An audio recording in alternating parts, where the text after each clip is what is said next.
In today's daily lectionary reading from Mark, Jesus asks a penetrating question. On the face of it, he seems to address the question to a crowd when his mother and brother and sisters come looking for him. But really, he's addressing us. How we answer the question makes all the difference in the world in how we see ourselves in relation to the world around us.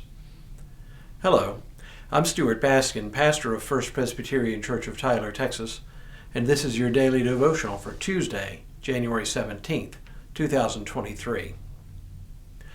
Today's reading is one of the first in this gospel, if not the first, in which Mark uses a particular literary device which scholars sometimes call bracketing.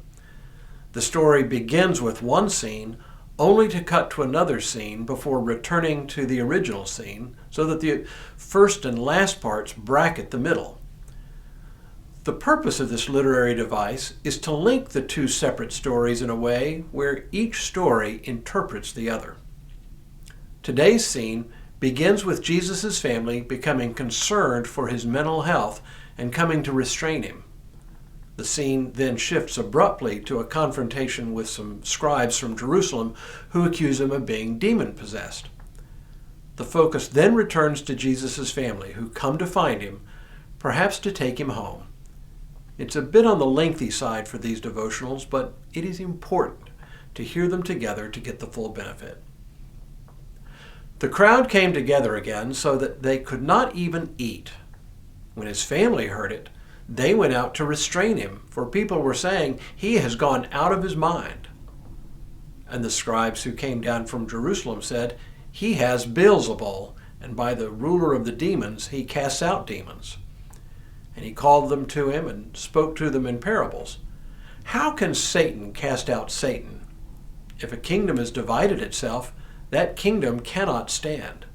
And if a house is divided against itself, that house will not be able to stand. And if Satan has risen up against itself and is divided, he cannot stand, but his end has come. But no one can enter a strong man's house and plunder his property without first tying up the strong man. Then indeed the house can be plundered. Truly I tell you, people will be forgiven for their sins and whatever blasphemies they utter. But whoever blasphemes against the Holy Spirit can never have forgiveness, but is guilty of an eternal sin. For they had said, 'He has an unclean spirit.'" Then his mother and his brothers came, and standing outside, they sent to him and calling him. A crowd was sitting around to him, and they said to him, "Your mother and your brothers and sisters are outside asking for you." And he replied, "Who are my mother and my brothers?" And looking at those who sat around him, he said, "Here are my mother and my brothers. Whoever does the will of God is my mother and my brother and my sister." Jesus' family and the scribes here share something in common. Both think something is wrong with Jesus. He's apparently not behaving in a normal fashion. His family thinks he's gone off the deep end, while the scribes think he's demon-possessed. Unfortunately, Mark doesn't give us a real hint what he was doing to cause his family and the scribes to reach these two false conclusions. There's no sense in even speculating what he was doing to drive them to their false conclusions. It's only important that they both thought he was off, only for different reasons, insanity or possession. Jesus responds to both, making it clear that they are both far off base. But it is his response to his family that is particularly interesting. They think he's out of his right mind, or literally beside himself. And why? The crowd tells him his mother and brothers and sisters have come looking for him. He responds to their statement with a question to them, "Who are my mother and brothers?" And then answering the question for them, he says, "Here are my mother and my brothers. Whoever does the will of God is my brother and sister and mother." In the context of the story itself, Jesus is looking and addressing the crowd, but it is clear that he is also casting his gaze upon us and addressing us directly.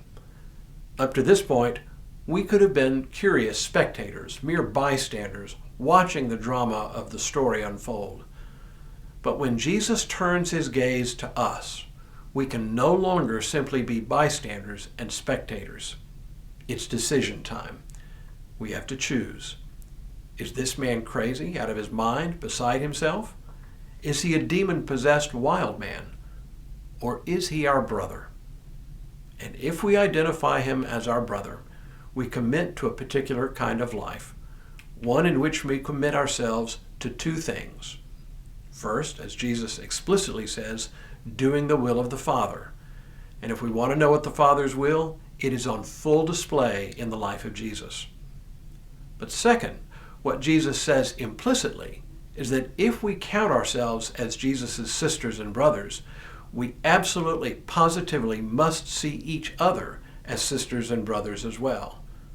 No kicking and clawing, no backbiting or name-calling, no pushing others aside in our headlong rush to maximize our advantages. Only to the extent that we treat each other as family can we truly say that Jesus is our brother. Tomorrow, a parable and its interpretation.